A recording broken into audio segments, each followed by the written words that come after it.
क्योंकि हमारी जो थेरापीज है, सिलेक्टेड थेरापीज है, वो पूरे इंडिया में कोई नहीं करता। ये ऐसी डिजीज है कि कोई क्योर कर ही नहीं सकता ये चीज को। हम जो थेरापीज यूज करते हैं, डी टाइप थेरापी जो हमने खुद ने बनाया है, जब मैं पेशेंट को डोर टू बेड लाता हूँ तो मैं उनके चेहरों पे देखता हूँ। अच्छा। मेरे को आधा डिजीज उनके चेहरों पे समझ में आता है। इनसे ज्ञान मिला तो आज मेरे खुद के पेशेंट्स है, उनको अच्छा लगता है कि मैं हाथ लगाता हूँ उनको। कभी कभी इनको ही बोलते हैं कि सर निरामय कहाँ पे। अच्छा।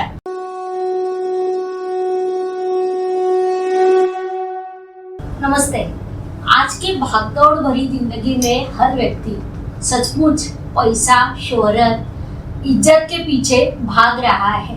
पहले स्कूल, फिर कॉलेज, फिर नौकरी, फिर शादी, फिर तरक्की, पैसा, ढेर सारे सपने लेकर इंसान सचमुच दिन रात संघर्ष करता है।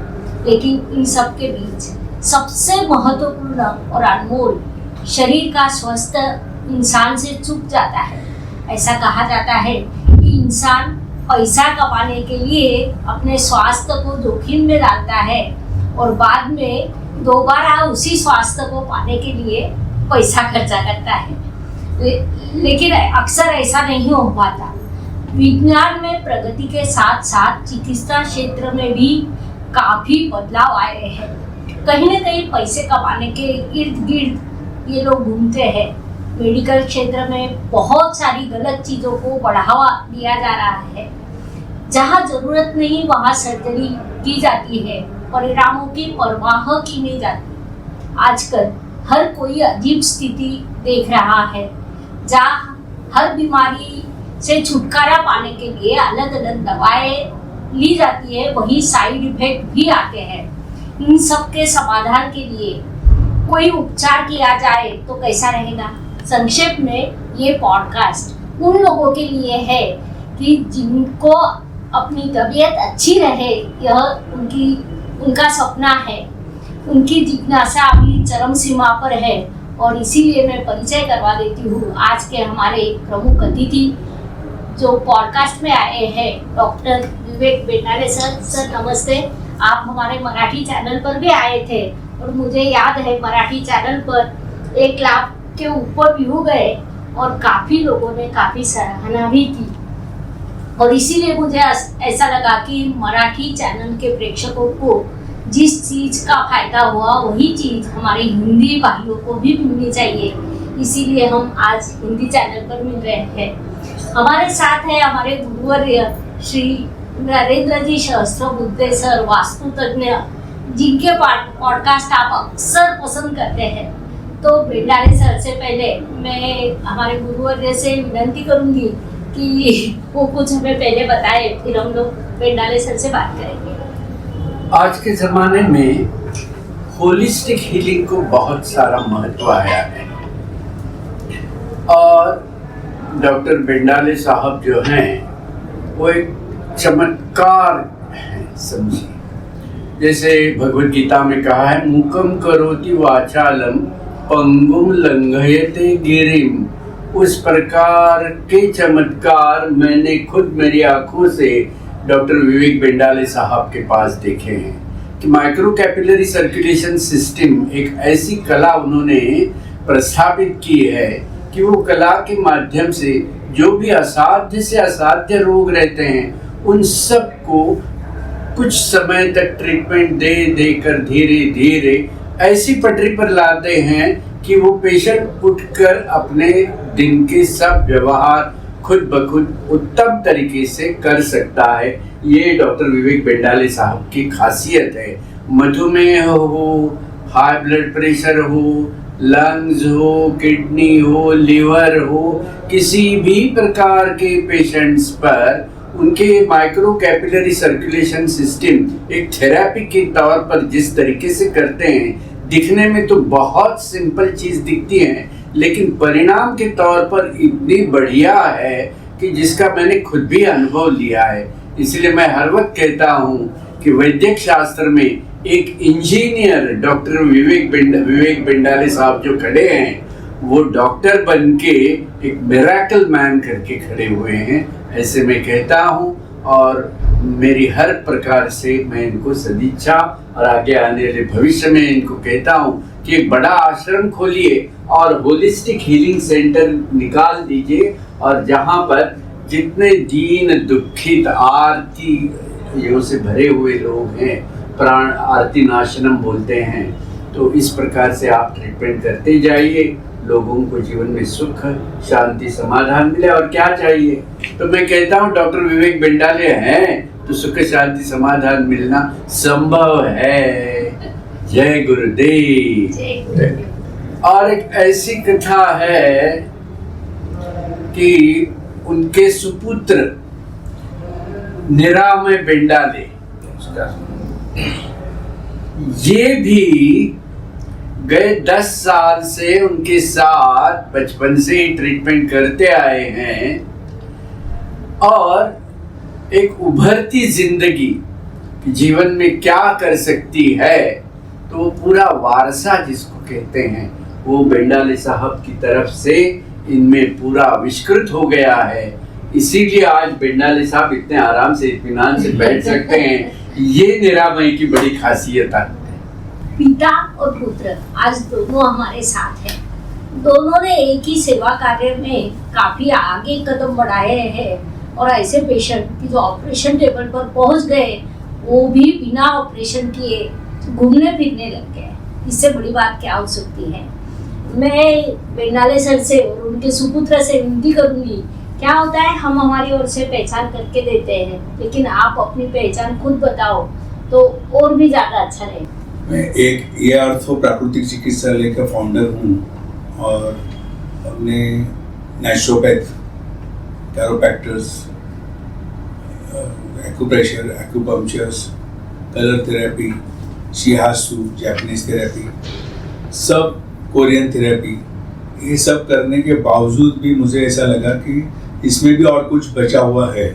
और उसके बाद मुझे पता चला कि माइक्रो सर्कुलेशन, तो इंडिया में फर्स्ट पायोनियर माइक्रो सर्कुलेशन के ऊपर हमने स्टडी की, और आज उसके जो रिजल्ट है वो हमारे टोटल मस्कुलर स्केलेटन के ऊपर ट्रेमेंडस अच्छी तरह से काम करते हैं, जिससे डायबिटीज़ से होने वाली जो साइड इफ़ेक्ट्स है, जो जैसे गैंग्रीन्स है, न्यूरोपैथी है, उससे हमारा सेंसेशन चले जाता है, वो पूरी तरह से वापस आ सकता है। तो ये हम लोग ने प्रूव करके दिखाया, और हमारा लास्ट 20 साल का एक्सपीरियंस है। हमारा लोअर परेल एंड अंधेरी स्थित में दोनों जगह पे हमारे क्लिनिक्स है, और ये मेरा बेटा है। नमस्कार। आपले क्लिनिक्स आहेत लोअर परेलला, अंधेरीला। जब लोगों को मालूम पड़ा कि मतलब ये डिजीज भी क्योर हो सकते हैं, अच्छा, उस दिन से हाँ, हमारे क्लिनिक के बाहर लाइन लगना स्टार्ट हो गई। अच्छा, पहले ना उसके हमारी एडवर्टाइजमेंट थी, जैसे समझो एक एग्जांपल, आप हमारे पेशेंट हो तो आपके कोई रिलेटिव हमारे पेशेंट है, माउथ टू माउथ होता था। ये ऐसी डिजीज है कि कोई क्योर कर ही नहीं सकता है चीज को। ओके, हम जो थेरापीज यूज करते हैं, डी-टाइप थेरापी जो हमने खुद ने बनाया है, शियास्तु करके कोरियन थेरापी है, एक्यूप्रेशर, एक्यूपंक्चर, फिर कायरोप्रैक्टिक करते हैं हम लोग। ओके, बहुत कम लोग हैं अपने इंडिया में जो कायरोप्रैक्टिक करते हैं। तो मैं खुद एक्चुअली मेरे डैड के अंदर ट्रेन हुआ हूँ, और पर्सनल ट्रेनिंग से ज्यादा अनुभव मिला है मेरे को। मेरा आफ्टर 12th मैंने नेचुरोपैथी कॉलेज में मेरा दाखिला किया। वहां से तो मेरे को मिला ही ज्ञान, बट यहाँ से मेरे को डबल ज्ञान मिला। सही बात है, यहाँ से पिता और गुरु दोनों एक ही है। डेफिनेटली इनसे ज्ञान मिला, तो आज मेरे खुद के पेशेंट्स है, उनको अच्छा लगता है कि मैं हाथ लगाता हूँ उनको। कभी कभी इनको ही बोलते हैं कि सर निमिष कहाँ पे, निरामय कहाँ पे, अच्छा, उनको बुलाओ, मेरे को उनके हाथ में जादू लगता है। क्यों बोलते हैं? क्योंकि हमारी जो थेरापीज है, सिलेक्टेड थेरापीज है, वो पूरे इंडिया में कोई नहीं करता, और हम जो थेरापीज करते हैं वो कॉम्बिनेशन ऑफ 4 to 5 थेरापीज है। ओके, ऐसे कोई भी नहीं करता अपने इधर। ऐसा कहा जाता है कि बेस्ट पैथी इज सिंपैथी। इस Yes, मामले में क्या कहोगे? सिंपैथी में मैं यही कहना चाहूंगा कि ये सवाल मैंने इसलिए पूछा कि जब पेशेंट कहते हैं हमें निरामय चाहिए, हाँ तो निरामय ना कुछ ट्रीटमेंट देते समय सिंपैथी दिखाई होगी या 1-to-1 अटैचमेंट हुई होगी? यस मैम, है वो बहुत सारी चीजें है, बट मैं आपको थोड़ा शेयर करना चाहूंगा मेरा हाँ। बोलने का तरीका पेशेंट से। जी। जब मैं पेशेंट को डोर टू बेड लाता हूँ तो मैं उनके चेहरों पे देखता हूँ। अच्छा मेरे को आधा डिजीज उनके चेहरों पे समझ में आता है अच्छा कि उनका क्या प्रॉब्लम है। इधर टच गलती से कुछ टच हो गया तो उनके रिएक्शन क्या रहते हैं, पेन कब होता है, खुश कब होते हैं, सब मेरा ध्यान 1 to 100 सब टोटल मेरा ध्यान रहता Patient है। पर। यस यस क्या बात है, बहुत बढ़िया। अदरवाइज हमको आदत है कि किसी हॉस्पिटल में जाना और 2-2 घंटे वेट करना, उसके बाद डॉक्टर आएंगे फिर बोलना स्टार्ट होता है, तो अपने आप में एक अलग एक्सपीरियंस रहेगा आपके हॉस्पिटल में आना, यस। तो जरूर इस एक्सपीरियंस का बेनिफिट लेना चाहिए। आपने मेडिकल क्षेत्र की ओर क्यों रुख किया? पिता के कारण या कोई और उद्देश्य था?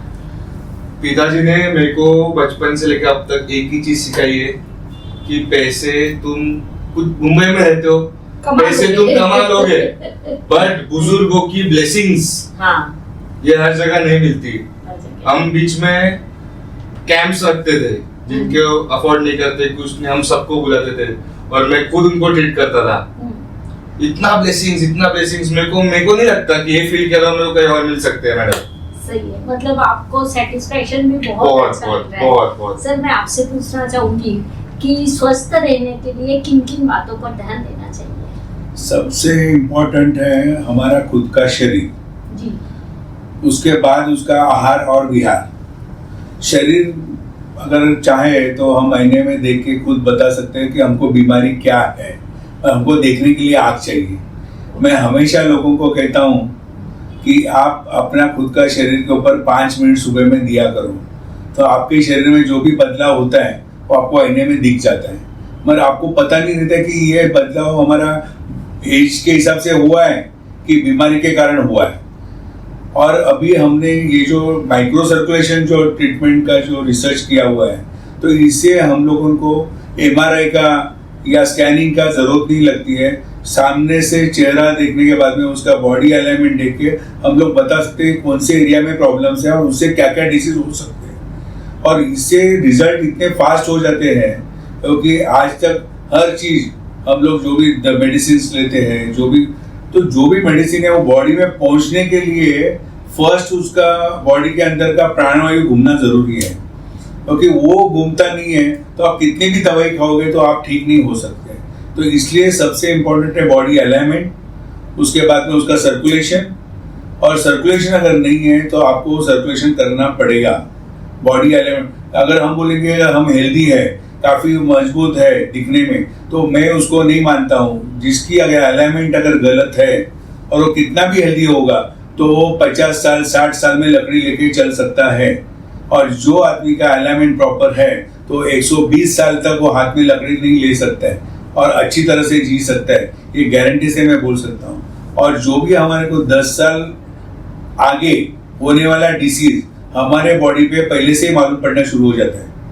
जैसे कि हमको स्पॉन्डिलिसिस हो गया तो लोग बोलते हैं नहीं थोड़ा गर्दन में दर्द था, हमने थोड़ा एक्सरसाइज किया, दवाई खाया, फिर ठीक हो गया।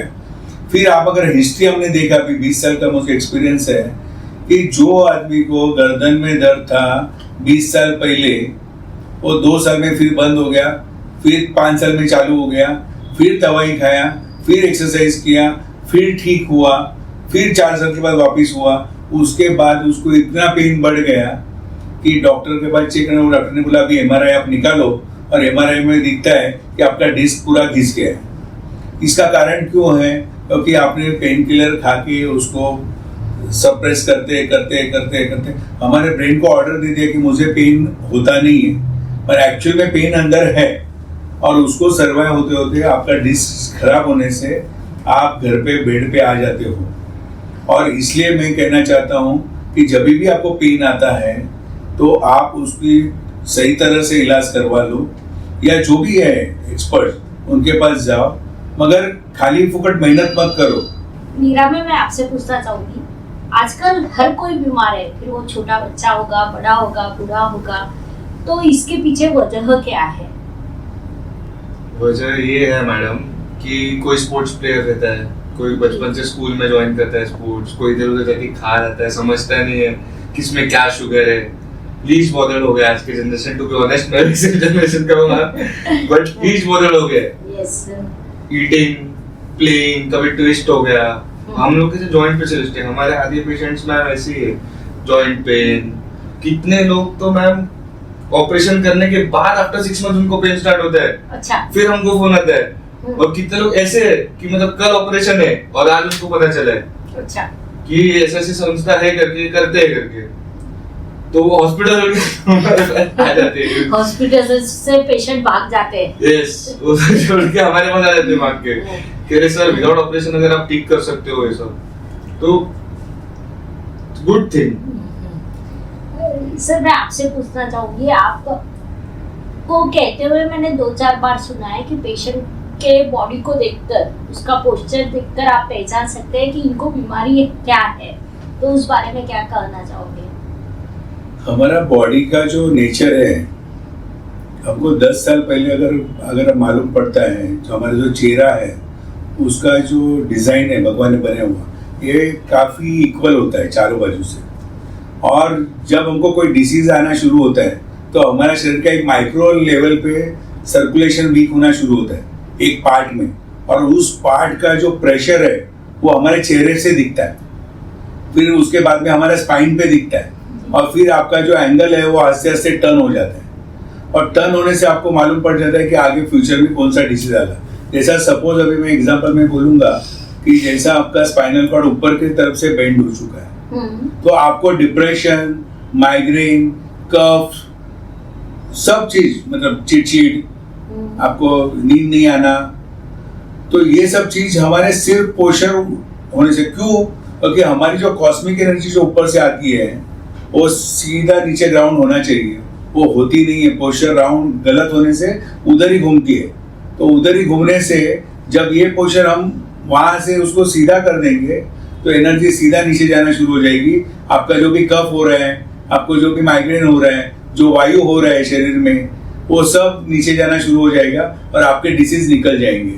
तो ये इतना सिंपल चीज है, खाली इसको हमको परखना चाहिए। अभी हम लोग डिप्रेशन के जो पेशेंट देखते हैं 40 साल से डिप्रेशन में है, वो बाहर ही नहीं निकलते घर से बाहर। क्यों?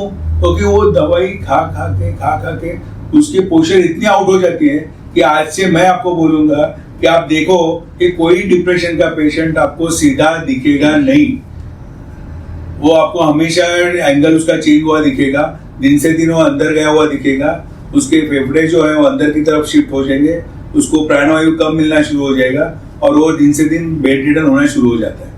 और वही पेशेंट माइक्रो सर्कुलेशन से आस्ते आस्ते ओपन होता है और ऑटोमेटिकली उसको प्राणवायु अच्छा मिलता है और अच्छी तरह से जी सकता है, और नॉर्मल जिंदगी 40 साल के बाद भी वो ठीक हो सकता है। ये हमारा 20 साल का तजुर्बा है। बहुत बढ़िया। मीरा भाई, आजकल हम जब समाज में देखते हैं तो ज्यादातर गर्भवती महिलाओं के सी सेक्शन होते हैं, तो इसके पीछे क्या वजह होगी? उनकी दिनचर्या, कुछ मेडिकल रीजन या कुछ और? हमारे जो पेशेंट्स आते हैं कभी कभी जो नीज के जाते हैं, तो जब हम लोग उनके पैर को देखते हैं तो वो देखते हैं कि छोटा सा ब्लैक कलर का नर्व्स उनका बाहर निकला रहता है। ओके। तो वो लोग बहुत सिंपली लेते हैं वो चीज को कि अरे इतना ही तो है। ओके। पर हम लोग को देख के समझते हैं कि वो फर्स्ट स्टेज है वेरिकोज वेन्स का। अच्छा। और वेरिकोज वेन्स 80% लेडीज को होता है पूरे वर्ल्ड में, और एक और होना बहुत जरूरी है। वो नस एक रहता है, उसका 2 होता है, फिर 3 होता है, फिर वो बढ़ते आते हैं, फिर वो नीचे से लेके ऊपर तक बढ़ते आते हैं, तब जाके सी सेक्शन में थोड़ा इश्यूज आना स्टार्ट हो जाते हैं। बट जब फर्स्ट स्टेज रहता है तभी इतना कोई ध्यान देता नहीं, थोड़ा पेन एक्सटेंड होता है उसका डे बाय डे, तब जाके वो समझता है कि अरे मेरे को वेरिकोज वेन्स है। फिर कहाँ पे पड़ लिया, आधे लोग को मालूम भी नहीं कि वेरिकोज वेन्स क्या है। हल्का सा कभी वहाँ पे कट आ जाए और आपका डायबिटीज ओवर रहे तो आपसे कभी गैंग्रीन में कन्वर्ट हो जाएगा, उसमें अल्सर में कन्वर्ट हो जाएगा, आपको भी नहीं कभी समझेगा। ये बहुत बड़ा टॉपिक है। वास्तव में थायराइड की समस्या का कारण क्या है, ये देखने के लिए क्या थायराइड रिवर्स किया जा सकता है? आप कौन से तरीके अपनाते हैं? थायराइड की समस्या पूरी तरह ठीक हो सकती है क्या? इसमें कितना समय लगता है? थायराइड भी ठीक हो सकता है, क्योंकि थायराइड में मोस्टली हमारा 20 साल का एक्सपीरियंस है, जिसको सर्वाइकल प्रॉब्लम्स है उनको थायराइड मेजॉरिटी से बढ़ता है। और सेकेंड थिंग, हार्मोनल डिसबैलेंस, जिससे हमारे बॉडी में केमिकल इनबैलेंस होना शुरू होता है। तो इसके लिए कोई बड़ा काम नहीं है कि जिससे वेट बढ़ता है, बाकी सब प्रॉब्लम। तो आप मेजर घर में ही उसका इलाज कर सकते हैं। जैसा धनिया है, धनिया 2 चम्मच आप बॉईल करके उबाल के लेना शुरू कर दो, या जो कोथिंबीर है धनिया की, हरा धनिया, उसकी चटनी बना के वो दोपहर को पिया करो, तो उससे भी थायराइड रिवर्स आता है। और हो सके उतने गले के एक्सरसाइज किया करो। थायराइड कोई बड़ी समस्या नहीं है, मगर इम्पोर्टेंट ये हो चुका है कि हमको पता नहीं किससे वो ठीक होता है, और हम जिंदगी भर गोलियां खाते रहते हैं। तो वो इम्पोर्टेंट है कि जो गले के एक्सरसाइज है, जैसे भ्रामरी है, ओम के उच्चारण है, तो आप जबान निकाल के गले में वाइब्रेशन करो, तो दिन भर में ऐसे 50 बार करो, तो आपका थायराइड ऑटोमेटिकली रिवर्स होगा। मगर अगर आपको सर्वाइकल प्रॉब्लम होगा, सर्वाइकल से अगर आपका गर्दन में कोई प्रॉब्लम हो गया होगा, तो वो मगर जल्दी ठीक नहीं होता है, उसको प्रॉपर ट्रीटमेंट ही करना पड़ता है। सर्वाइकल ट्रीटमेंट होने के बाद में थायराइड ऑटोमेटिकली रिवर्स होना शुरू हो जाता है। सर, आजकल हर बीमारी की जड़ डायबिटीज देखी जाती है, तो डायबिटीज के बारे में क्या कहना चाहोगे? क्या क्या प्रॉब्लम होती है? और हम ये भी सुनते हैं कि डायबिटीज और बीमारी पूरी जिंदगी साथ नहीं पाती है, तो क्या सही में कुछ ऐसा है? नहीं, मेरे तरफ से तो इसके बारे में 100% कि ऐसा नहीं है कि जो जिंदगी भर आप डायबिटीज लेके घूम सकते हो। आप डायबिटीज से भी निजात पा सकते हो, मगर डायबिटीज से होने वाली जो साइड इफेक्ट है, ये पूरे देश भर में, वर्ल्ड में प्रॉब्लम शुरू हो चुका है। क्योंकि इससे क्या हो रहा है कि जैसे आपको अभी डायबिटीज हो गया 5 साल 6 साल के बाद, तो आपके पैर के सेंसेशन वीक होना शुरू हो जाते हैं, तो आपको चलने में बैलेंस जाना शुरू हो जाता है। तब आपको लगता है क्या कि मेरा बॉडी वीक हो गया इसलिए बैलेंस जा रहा है, मगर वैसा नहीं होता है। और आपको पैर का न्यूरोपैथी की शुरुआत होती है। तो हमेशा मैं डायबिटीज का पेशेंट को बोलूँगा कि हमेशा आपके पैर चेक किया करो, और जिससे आपका पैर का सेंसेशन प्रॉपर है कि नहीं वो चेक करो, और उसके बाद डिसाइड करो। कि नहीं तो हम लोग दवाई दूसरी खाते रहते हैं, और यहाँ बैलेंस जा रहा है तो हम लोग स्पाइनल कॉर्ड चेक करते हैं, ब्रेन का स्कैनिंग करते हैं, भाई हमको क्यों गिरना शुरू हो गया है, बैलेंस तो कुछ प्रॉब्लम तो नहीं है, ENT प्रॉब्लम तो नहीं है। पर ENT वगैरह प्रॉब्लम नहीं होता है, उसका नीचे का पैर का जो सेंसेशन है वो वीक होता है। अभी वो वीक होने का कारण, जैसे हमारे 10 साल डायबिटीज होने के बाद में जो हमारे वेन्स है वो इतनी श्रिंक हो जाती है कि वहाँ से ब्लड पहुँचना कम हो जाता है। तो हमको चलने के टाइम क्या लगता है कि जैसे हम कोई गद्दे पे पैर रख रहे हैं, तो इसलिए हमको लगता है बैलेंस जा रहा है, ग्रिप पैर का निकल जाता है। तो इसके लिए कोई भी मेडिसिन अभी तक नहीं आया कि जिससे ये ठीक हो सकता है। मगर हमारा जो माइक्रो सर्कुलेशन जो है, इससे ये शुरुआती से ही ठीक हो सकता है। और हम लोग ने अभी तक, जैसे एक माड़ा में एक इंजीनियर थे, उनके घर में ऑल मेडिकल फील्ड के डॉक्टर्स थे, वाइफ भी, बच्चे भी, सब कुछ। फिर भी 1.5 साल तक उनको ट्रीटमेंट चालू था न्यूरोपैथी का, मगर उनको ये समझ में नहीं आया कि इनको न्यूरोपैथी हुई है। जब तक उनका हार्ट तक सेंस चले गया तब तक उनकी ट्रीटमेंट चालू थी, और जब हार्ट का सेंस निकलने लगा तब डॉक्टर ने बोला कि अभी इनका लाइफ 1.5 मंथ मैक्सिमम है। और उसके बाद उनके फ्रेंड ने हमको सजेस्ट किया कि सर आप जरा इनको देखो, ये मेरे फ्रेंड है, जरा इनको देखो। तो मैं जब उनको देखा तब उनके घर में सब टॉप डॉक्टर थे, तो उन्होंने बोला नेचुरोपैथी से ये ठीक कैसा हो सकता है, पॉसिबल ही नहीं है। हमने पूरा ट्राई कर लिया है सब कुछ, और इनका लीवर, किडनी, इनका हार्ट 99%, ये खाली पेसमेकर पे जिंदा है, और इनका हाथ पैर हिलना सब बंद हो गया था। उसके बाद हमने उनको बोला कि मैं ट्राई कर सकता हूँ, इनके लिए कोशिश करूंगा, क्योंकि जो आदमी का लास्ट सहारा है तो उसको हम लास्ट सहारे में भी हेल्प करना हमारा जरूरी है। और यहाँ तक कि सब लोग ने बोले कि भी ये बच ही नहीं सकते, मगर वो पेशेंट को जैसा हमने शुरुआत की तो पहले 3 महीने में उनको ज़्यादा इफेक्ट हुआ नहीं, तो उनके घर वालों को लग रहा था कि नेचुरोपैथी से कुछ होने वाला नहीं है। मगर 4th मंथ के बाद उनका एक पैर हिलना शुरू हो गया, 6 मंथ के बाद दूसरा पैर हिलना शुरू हो गया, 7 महीने के बाद में उनकी पूरी बॉडी हिलनी शुरू हो गई। उसके बाद उनका लीवर ठीक होना शुरू हो गया, किडनी ठीक होना शुरू हो गया, हार्ट ठीक होना शुरू हो गया और उन्होंने 9 मंथ के बाद वापिस ऑफिस ज्वाइन करवाया। और उनकी पूरी दवाई कम करके हमारे जैसा जो आदमी ½ लीटर वाटर भी कंज्यूम नहीं कर सकता था, वो आदमी हमारे जैसा नॉर्मल खाना खा के ऑफिस ज्वाइन किया हुआ है। तो नेचुरोपैथी में और ये माइक्रो सर्कुलेशन में इतनी ताकत है कि जिससे आदमी तूफान के जैसा बूस्ट हो सकता है। खाली इसको प्रॉपर ट्रीटमेंट टाइम पे मिलना जरूरी है। जैसा कि आपको शुरुआती हो गई, जैसे पैर में गैंग्रीन हो गया तो हम लोग को अभी बोलते कि पैर काटना पड़ेगा, पर काटने की नौबत क्यों आई?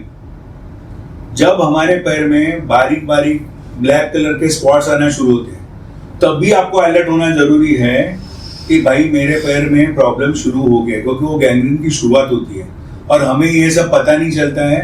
हम लोग स्किन स्पेशलिस्ट के पास जाते हैं और डॉक्टर के पास जाते हैं, फिर डॉक्टर बोलते हैं नहीं डायबिटीज कंट्रोल में करो, ये बाद में ठीक होगा, पर वो आस्ते आस्ते आस्ते उसको एंटीबायोटिक देते तो और बढ़ता है।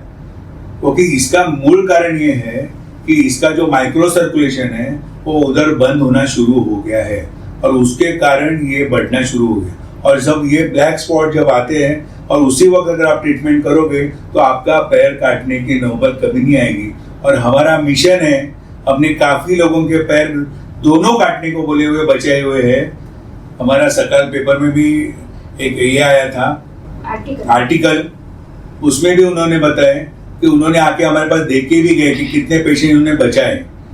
तो विदाउट मेडिसिन भी हमारे पैर बच सकते हैं, पर टाइम पे उसको ट्रीटमेंट होना जरूरी है। और ये सब संभव माइक्रो सर्कुलेशन के कारण ही हो सकता है और कोई ट्रीटमेंट इसमें काम नहीं करती। मीराबाई जी, आप इस सब्जेक्ट पे कुछ और प्रकाश डालना चाहोगे? यस मैम, मैं बोलना चाहूंगा कि हमारे पास 3 साल पहले एक पेशेंट आए थे जी। बहुत नामचीन हॉस्पिटल है, वहाँ पे उन्होंने दिखाया था पैर को, नाम नहीं लेना चाहूंगा मैं हॉस्पिटल का। कोई बात नहीं। मैंने सुना मैडम वो पेशेंट से कि हर 14.5 मिनट में एक पैर काटा जाता है। एवरी 14.5 मिनट में एक पैर काटा जाता है ड्यू टू गैंग्रीन अल्सर से। और वही चीज हमारा ट्रीटमेंट नेचुरोपैथी जो डीटैक थेरेपी हम लोग करते हैं, deep tissue active air compression therapy रहता है वो, उससे हम लोग वही चीज रिवर्स लाते। तो जब वो पेशेंट आए तो उनके घर में ऐसे 3 पेशेंट है, इनको डायबिटिक न्यूरोपैथी हो गया था पैर में, गैंग्रीन में कन्वर्ट हो गया था वो, तो 2 का हो गया था। और जो लास्ट बचे थे उनको हमारा आर्टिकल दिखा, उन्होंने फट से कांटेक्ट किया हम लोग को कि सर मेरे को अभी कभी आपको मिलना है। बोले ठीक है, हमने उनको कल की अपॉइंटमेंट दी नेक्स्ट डे की, वो आए, उन्होंने हम लोग को ये स्टोरी बताया। हम लोग खुद शॉक हो गए कि एवरी 14.5 मिनट में एक पैर काटते हो। हमारे शास्त्र में इसे योग होना कहते हैं कि जिसका अगर योग हुआ, 3 में से उनके फैमिली के एक ही मेंबर का योग था, इसलिए वो आप तक पहुंच गया। सर, ये 21वीं सदी में हीलिंग का मतलब बहुत ज्यादा है, तो इसका क्या, हीलिंग का महत्व बढ़ गया है, तो इसका क्या कारण हो सकता है? हीलिंग ये जो पार्ट है, जैसे इसमें हीलिंग में बहुत टाइप के हीलिंग है, जो आप डिस्टेंस हीलिंग करते हैं, इमोशन हीलिंग करते हैं, सन्मोहन शक्ति से करते हैं, मगर सबसे पावरफुल जो हीलिंग होता है ये सेल्फ हीलिंग होता है। हमारी जो बॉडी है ये खुद हेल्प करती है, तो इसको हमको मैनेजमेंट मालूम होना चाहिए कि ये किस तरह से इसको मूव करना जरूरी है। जैसे कि अभी हम बोलेंगे कि अभी एक कोई लंग्स है, जैसा लंग्स कोई वीक होना शुरू हो गया, तो लंग्स एक पार्ट हो गया, मगर लंग्स का काम क्या है कि लंग्स को प्राणवायु शरीर को पहुंचाना है। अभी वो प्राणवायु उस लंग्स का प्रॉब्लम के कारण हमारे पूरे शरीर के अवयव को एक एक को बंद करना शुरू कर देता है, क्योंकि उसको शक्ति नहीं मिलती है। तो अभी इसका रूट कॉज क्या करता है? लंग्स। मगर अगर हम आपका ट्रीटमेंट करवाने को जाते हैं, रिपोर्ट्स निकलवाते हैं, तो आपके बोन्स में प्रॉब्लम आता है, आर्थराइटिस हो गया, उसके बाद में आपको ब्रेन में प्रॉब्लम हो गया, फिर उसके आँख में प्रॉब्लम हो गया, फिर आपके मसल्स वीक होना शुरू हो गए, आपका चलना बंद हो गया, बाद में आपका बोलना बंद हो गया, फिर आपको ब्लर दिखना शुरू हो गया। तो इसका सबका कारण अगर देखा जाए तो पहला लंग्स, बस शुरुआत हुई है लंग्स से, मगर उसके बाद में उसका ट्रीटमेंट चल रहा है, आंखों का ट्रीटमेंट चालू है, हड्डियों का ट्रीटमेंट चालू है, पैर का ट्रीटमेंट चालू है, मसल का ट्रीटमेंट चालू है, फिर वो एक्सरसाइज कर रहे हैं कि मसल स्ट्रेंथन करना जरूरी है, मसल वीक हो गए, पर मसल को प्राणवायु नहीं मिल रहा है, तो वो एक्सरसाइज का मतलब कहाँ पे? तो अभी हम लोग ने ये माइक्रो सर्कुलेशन ये भी साध्य करके दिखाया लोगों को कि उनकी लंग्स ठीक हो गई है और वो पूरी तरह से ठीक हो गए, कोई भी प्रॉब्लम इशू उनके पास बचा नहीं है। तो हम लोगों को हमेशा बताते कि उसका रूट कॉज पहला ढूंढो, क्या कारण से। अभी जैसे आपको लंग्स का 20 साल पहला प्रॉब्लम हो गया था, और 20 साल के बाद आपको मालूम पड़ा कि आपका पूरा शरीर भरा हुआ है प्रॉब्लम से, और आप डिप्रेशन में गए कि भाई मुझे इतनी बीमारी लग गई है और सबका दवाई चालू है, आज ये गोली खाओ, उसका वो गोली खाओ, इसका वो करो, मगर उसका कारण उसको खाने नहीं मिल रहा है, जो बोन्स को चाहिए प्राणवायु वो मिल नहीं रहा है। क्यों नहीं मिल रहा है? क्योंकि उसका सर्कुलेशन बंद हो गया, वहां पे उसका ऑक्सीजन मिलना बंद हो गया, इसलिए वो बंद हो गया। अभी अगर वहां पे ऑक्सीजन नहीं मिल रहा है, प्राणवायु नहीं मिल रहा है, तो गोली कहां से पहुंचेगी आपकी, आपको ऑयल कहां से पहुंचेगा? तो हम ये चाहते हैं कि पहला उधर ध्यान दो और आप कॉन्शियस हो जाओ कि भाई मेरा शरीर में मेजर प्रॉब्लम पहला क्या था, उसके बाद मुझे क्या हुआ, उसके बाद मुझे क्या हुआ, तो रूट कॉज मेरा किधर था, उधर। तो पहला उसको सॉल्व करो, रूट कॉज सॉल्व करोगे तो ऑटोमेटिकली आप पूरी तरह से ठीक हो जाओगे। सर, ये सब सुनने पर ऐसा लगता है कि क्या आप आधुनिक चिकित्सा पद्धति के विरोध में हो? हाँ, मैं बिल्कुल आधुनिक पद्धति के विरोध में बिल्कुल नहीं हूँ, क्योंकि आधुनिक पद्धति बहुत जरूरी है। जैसे कि आपका कोई एक्सीडेंट हो गया और इमरजेंसी प्रॉब्लम हो गया, तो आपको उस वक्त उस चीज की जरूरत है, उस वक्त आप नेचुरोपैथी का सहारा मत लीजिए। मगर अगर आपकी बॉडी आज 5 साल से 10 साल से डिटोरेट हो रही है, तो आप सर्जरी की कोशिश मत कीजिए, क्योंकि सर्जरी से उसका जॉइंट बदली हो सकता है और उसके बोन्स रिपेयर नहीं हो सकते। तो मैं ये चाहूंगा कि आप आपके बोन्स रिपेयर करो तो जॉइंट भी रिपेयर होना शुरू होता है। तो मूल कारण किधर है वो पहला ढूंढो, उसके बाद आप करो। और कोई भी आधुनिक पद्धति, जैसा अभी कोई आपको हार्ट अटैक आ गया, कोई प्रॉब्लम, तो इमीडिएट आपको ब्लड थिनर जरूरी है। तो मैं इसके खिलाफ कभी भी नहीं बोलूंगा। बीपी है तो गोली जरूरी है, क्योंकि बीपी उसका ताबड़तोड़ नीचे आना जरूरी, नहीं तो उसकी नस फट जाएगी। मगर आप लाइफ टाइम उस चीज के पीछे मत पड़ो, उसका रूट कॉज पे जाओ ढूंढने के लिए कि भाई क्या कारण से ऐसा हो गया मेरे को, क्या घर में कोई इंसिडेंस हो गया था, क्या कभी घर में कोई एक्सपर्ट हो जाता है नजदीक आदमी, उसके कारण मुझे डिप्रेशन आ जाता है, मुझे बीपी बढ़ जाता है, तो कुछ साल के बाद वो बंद हो सकता है आप नॉर्मल होने के बाद में। तो उसके लिए आपको आपका ब्लड सर्कुलेशन, और आपको जब गुस्सा आ जाता है या कोई क्रोध आपका बाहर नहीं जाता तो सर्वाइकल प्रॉब्लम शुरू होते हैं। ये मेरा जो अभी तक का तजुर्बा है कि हमारे इमोशंस भी हमारे बॉडी को खराब करते हैं। कि जो आदमी को गुस्सा आता है और वो बाहर बोल नहीं सकता है, तो अंदर के अंदर उसका सर्वाइकल प्रॉब्लम बढ़ना शुरू हो जाता है, उसका बॉडी का शेप चेंज होता है, फिर वो बीमार पड़ना शुरू होता है।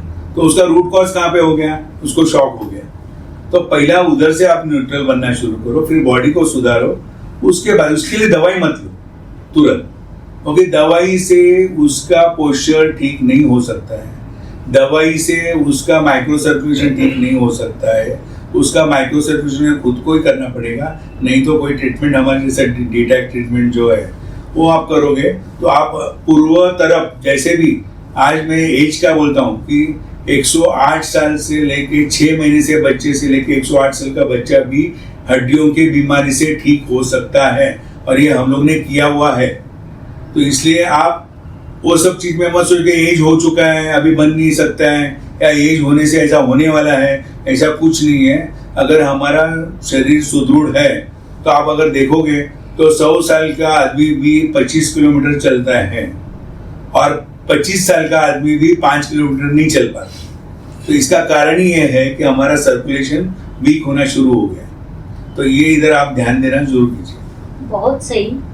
आजकल जमाना स्टैटिस्टिक का है, तो मैं आपको एक सवाल पूछूंगी कि आप अपनी इस तकनीक से कितने प्रतिशत बीमारी ठीक कर सकते हो? हमने अभी तक 20 साल के अंदर 99.9% बीमारियां ठीक हुई है। आज तक कोई भी पेशेंट ऐसा हुआ नहीं कि जो ठीक नहीं हो पाया है, फिर वो बुजुर्ग हो या चाहे बच्चा हो।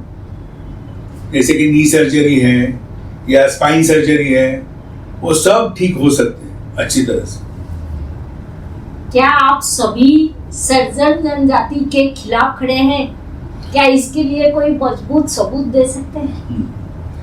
मैं कोई भी सर्जन के खिलाफ नहीं हूँ, क्योंकि सर्जन को सर्जरी करना उसका पेशा है। और जब हम कोई, जैसा अभी हमने कोई गलती कर दी, ट्रेन से उतरते समय हमारी हड्डी टूट गई, तो हमको सर्जन की जरूरत है, हमारी जरूरत नहीं है उसको। क्योंकि सर्जन उतना ही इम्पोर्टेंट है, डॉक्टर भी उतना ही जरूरी है, और उतना ही मैं कहूँगा कि आप खाली हम लोग आपको हेल्दी रखने के लिए जरूरी है। क्योंकि जब भी सर्जरी का टाइम आता है, कोई टूटना फूटने से, तो सर्जन ही चाहिए उसको। तो हमको कोई सर्जन से कोई भी खिलाफ नहीं है, उल्टा हम उनको सपोर्ट करते हैं कि जो आदमी का कोई प्रॉब्लम होता है, हम खुद बोलते हैं कि भाई आपका हड्डी टूटी हुई है, आप इसको टाइम मत निकालो, इसको सर्जरी करके ले लो। हाँ, अगर आपकी हड्डी डिटोरेट हो चुकी है, उसको कुछ कारण से एकदम रफ हो गई है, ठीक नहीं है, उसका सर्कुलेशन वीक है, उसको सर्जरी मत करो। क्योंकि उसको अगर सर्जरी करते हैं तो जो सर्जरी किया वो भी डैमेज होता है, और ऊपर से आदमी भी डिसेबल हो जाता है। तो वो मैं चाहूँगा कि वैसा अगर चीज़ है तो आप डेफिनेटली रेस्ट करो, अच्छी तरह से ट्रीटमेंट लो, और पूरी तरह से स्वस्थ हो जाओ। बहुत बढ़िया। जीवन भर स्वस्थ रहने के लिए आपकी ये सब बातें सुनने पर मुझे लगा कि शायद आपकी ट्रीटमेंट में कुछ ये सिस्टम भी होगा कि जीवन भर स्वस्थ रहने के लिए किस तरह के उपाय करने चाहिए। मैं सबसे पहला बोलूँगा कि जीवन में अगर स्वस्थ रहना है तो सबसे पहले अपने शरीर पे ध्यान दो, उसके बाद उसके खान पीने में ध्यान दो, उसके बाद में आप घूमना फिरना शुरू करो, घर में बैठ के मत रहो। क्योंकि आप जब घूमोगे तो ही आपका माइंड फ्रेश होगा, नहीं तो आपका ऑरा चेंज हो जाएगा। तो सबसे इम्पोर्टेंट है। और मगर ये सब के पीछे आपका घूमना फिरने से जब आप स्वस्थ हो गए तो ही घूम फिर रहे हो, तो आपका ब्लड सर्कुलेशन के ऊपर ज़्यादा से ज़्यादा ध्यान रखो, ये मैं करना चाहूँगा। बहुत बढ़िया। ये सारा पॉडकास्ट देखते हुए हमारे काफी प्रेक्षकों को लग रहा होगा कि सर से कैसे मिले, कहाँ मिले, उनसे कैसे कांटेक्ट करें। तो मैं आप लोगों के लिए डिस्क्रिप्शन बॉक्स में सर के पीए का मोबाइल नंबर दे देती हूँ, तो आप उनसे कांटेक्ट कर पाओगे। सर, आपको मैं और एक सवाल पूछना चाहूँगी कि आप हीलिंग के माध्यम से इलाज कर सकते हैं, तो उसकी अगर आप संक्षिप्त जानकारी देंगे तो काफ़ी पेशेंट अपने घर बैठकर भी आपसे हीलिंग ले सकते हैं। नहीं, ये जो हीलिंग सिस्टम जो है हमारा माइक्रो सर्कुलेशन सब्जेक्ट है, जो घर में बैठ के ठीक नहीं हो सकता है, क्योंकि ये आपका निग्लिजेंसी के कारण आपका माइक्रो सर्कुलेशन वीक हुआ है। जैसा आपने चलना फिरना कम हो गया आपका और सर्कुलेशन वीक हो गया, तो आपकी डेफिनेटली आपके बोन्स डैमेज होना शुरू हो जाएंगे। जैसा कि आपको लेडीज को भी हम लोग ने बोला कि उसको वेरिकोवेंस है, मगर उसको पता नहीं है वेरिकोवेंस है करके, तो वेरिकोवेंस ठीक नहीं करेगी तो वो आगे ठीक नहीं हो सकती है, क्योंकि उसके बोन्स खराब हो जाएंगे, उसको हार्ट प्रॉब्लम हो सकता है, उसको लंग्स प्रॉब्लम हो सकता है, वो ज़्यादा चल फिर नहीं सकेगी। तो इसलिए उसको वेरिकोवेंस ठीक करने के लिए ये माइक्रो सर्कुलेशन का सहारा लेना पड़ेगा, क्योंकि और ये सब ट्रीटमेंट आपको आके ही करना जरूरी है। हाँ, हम ये बोल सकते हैं कि जैसा आपने बोला कि हेल्दी रहना जरूरी है, तो आपको आपका बॉडी, जैसा हम लोग, हमारी गाड़ी है, हमने मर्सिडीज ले ली, तो मर्सिडीज भी सर्विसिंग के लिए जाना पड़ता है उसको। क्यों? क्योंकि रास्ते में खराब नहीं होनी चाहिए। मगर हम लोग हमारे शरीर को वो सब ख्याल नहीं करते। हम लोग जब खराब होते हैं तब योगा ढूंढने जाते हैं, जब खराब होते हैं तब एक्सरसाइज को ढूंढना जाते हैं। तो मैं यही बोलूँगा कि आप हर 6 महीने में एक बार बॉडी का अलाइनमेंट चेक कर लो, प्रॉपर हमारे स्पेशलिस्ट के पास से अच्छी तरह से उसका एनालिसिस कर लो, उसके हिसाब से ट्रीटमेंट कर लो, तो आपके आगे फ्यूचर में 20 साल नहीं 30 साल तक आपको रोग नहीं आएंगे और आप 30 साल तक जवान हो सकते हो। जी बस। एक थोड़ा अलग सवाल पूछना चाहूँगी कि ये सर्वविदित है, बड़े मेडिकल क्लिनिकों में बड़े पैमाने पर काला बाजार होता है। कई लोगों ने इस पर आवाज उठाने की कोशिश की लेकिन अभी बदलाव नजर नहीं आ रहा है। इससे पहले सत्यमेव जयते नामक एक कार्यक्रम आया था, जिसमें इस बारे में काफी विस्तार से चर्चा भी की गई थी। कुछ बड़े डॉक्टर मरीजों को लूटते हैं और उनके शरीर के साथ सचमुच खिलावाड़ भी करते हैं। कभी कभी लोग उस क्षेत्र का ज्ञान नहीं होता, इसलिए उनको पता नहीं चलता कि वे कालाबाजारी कर रहे हैं या ठगे गए हैं। उदाहरण के लिए लोग कई तरह धोखाधड़ी का शिकार भी होते हैं। सर्जरी की जरूरत न होने पर सर्जरी करना, सामान्य प्रसव की कोशिश किए बिना गर्भवती महिला का सी सेक्शन करना, ब्लड प्रेशर, डायबिटीज के मरीजों को महंगी दवाई देना आदि। तो क्या आप इस क्षेत्र में और घोटाले के बारे में जानते हैं, जो अक्सर आम जनता समझ नहीं आता, इसलिए इन चीजों पर हमने कहीं ध्यान देना चाहिए क्या? इस पे जरूर ध्यान देना चाहिए, मगर मैं ये बोलूँगा कि हमें उस जगह पे जाने की नौबत नहीं आनी चाहिए। फर्स्ट थिंग, क्योंकि जब हम, जैसा मैंने पहला बोला कि आपका अगर सर्कुलेशन अच्छा है, आपकी बॉडी आपने मेंटेन रखी है, तो आपको उधर पहुंचने की नौबत ही नहीं आती है। मगर आप क्या करते हो कि जब आपका प्रॉब्लम बढ़ जाता है, जैसा अभी डायबिटीज हो गया, डायबिटीज के कारण आपका प्रॉब्लम शुरू हो गया, फिर डायबिटीज का 10 साल के बाद में आपका आर्टरीज ब्लॉक होना शुरू हो गया, उसके बाद आपका पैर में प्रॉब्लम होना शुरू हो गया, तो आप दिन से दिन दवाई खाते दिन निकालते रहते हो। तो मैं ये कहना चाहूँगा कि जब आपको कोई भी सिम्टम, जैसा मैंने बोला कि पैर में नीचे आपको बैलेंस जाना शुरू हो गया या गद्दी लगना शुरू, तो इमीडिएट आप आके उसकी ट्रीटमेंट करके लीजिए। नहीं तो क्या होगा कि आगे वो आपका चलना बंद हो जाएगा, फिर चलना बंद हो गया तो आपको हॉस्पिटलाइजेशन तो होना ही पड़ेगा। और अच्छा, हॉस्पिटल में होने के बाद भी न्यूरोपैथी के लिए अभी तक कोई ऐसा मेडिसिन आया नहीं है, तो उसको जो भी एंटीबायोटिक दिया जाएगा बेचारे को, तो उसकी हालत तो खराब होने वाली है। तो उस चक्कर में जाने से पहले ही मैं बोलूँगा कि हमें उस सब झंझट से पड़ने से पहले हमारी बॉडी के प्रिकॉशंस लो, अच्छी तरह से डायग्नोस करो और अच्छी तरह से एडवाइस लो। आपको जो भी एडवाइस लगेगा, जैसे डायबिटिक न्यूरोपैथी के लिए हो, गैंग्रीन के लिए हो, या आपको कोई नी सर्जरी का हो, या आपको स्पाइन सर्जरी का हो, या जैसे आपका मैनेजेटरी चाइल्ड है, जैसे आपको स्पेशल चाइल्ड है, मसल डिस्ट्रॉफी के चाइल्ड है, तो ये लोगों के मसल्स वीक होते हैं, तो हम उसके ऊपर कोई दवा तो है ही नहीं, फिर भी हमारा दवाई चालू रहता है। तो मैं ये बोलूँगा कि पहले उसको मसल डेवलप करके लो, वो अपना इंडिपेंडेंट बच्चा चलने दो, उसके लिए आप गड़बड़ करो, उसके लिए दवाई मत खिलाते रहो उसको, क्योंकि दवाई से वो ठीक नहीं हो रहा है, उसको प्रोलॉन्ग कर रहे हैं हम लोग। तो ये सब चीज आप उधर जाने से पहले आप खुद जस्टिफाई करो कि मेरे बच्चे को हुआ क्या है, मेरे आदमी को हुआ क्या है, मुझे क्या हुआ है, अभी मैं किस ट्रीटमेंट करना जरूरी है। और ये सब चीज पूरी तरह से ठीक होती है, खाली इसको प्रॉपर फॉलोअप होना जरूरी है। ये फोन पे बैठ के बात करके होता नहीं है। और मैं आप मैडम के माध्यम से बोलना चाहता हूँ कि कृपया करके लोगों ने भी 30 साल पुराना दर्द हमको पूछे मत कितना दिन में सर ठीक हो सकता है, क्योंकि 30 साल में आपकी हड्डियां घिस गई हैं, उसको रिपेयर करने को टाइम तो लगना है। और ये नेचुरल तो है, क्योंकि आपका नेचुरल ब्लड सर्कुलेशन हम लोग इम्प्रूव करवाते हैं, तो ठीक तो होता है पक्का, पर उसको टाइम लगता है। तो ये कृपया फोन करके हम बार बार फोन करके मत पूछिए सर होगा क्या, कितना टाइम में होगा। आप खुद आ जाइए, सामने आके बैठिए, अपॉइंटमेंट लीजिए। हमारा गूगल के ऊपर फॉर्म है वेबसाइट पे, उधर भरिए, आपको जो भी डिसीज है लिख दीजिए, हम कहाँ से आप बोल रहे हो भी लिखो, और वो मैसेज हमको ईमेल में भेज दो। फोन करके दौड़ो मत, फिर हम खुद आपको फोन करेंगे कि भाई आपको ये प्रॉब्लम्स है, आप ये टाइम पे आ सकते हो, और हम आपकी अच्छी तरह से एनालिसिस करके आपकी ट्रीटमेंट शुरू कर सकते हैं। लोगों को क्या होता है प्रॉब्लम, तुरंत फोन करना शुरू कर देते हैं और फिर पूछना शुरू करते हैं। अभी आप रहते हो समझो यूएस में, और यूएस से आप मुझे पूछो कितना दिन में ठीक होगा। अरे आपको 30 साल से प्रॉब्लम है, अभी कितना दिन में मैं कैसा, आपको देखा ही नहीं मैंने। तो आप कृपया करके आने की कोशिश करो, रियलाइज करो मैं जो बोलता हूँ ये सही है या गलत है, वो देखो, प्रैक्टिकल अनुभव करो, उसके बाद आगे बढ़ो। ये मेरा कृपया आपको रिक्वेस्ट होगा। बहुत सही कहते हैं, हेल्थ इज वेल्थ। हेल्थ संभालनी बहुत ज़रूरी है।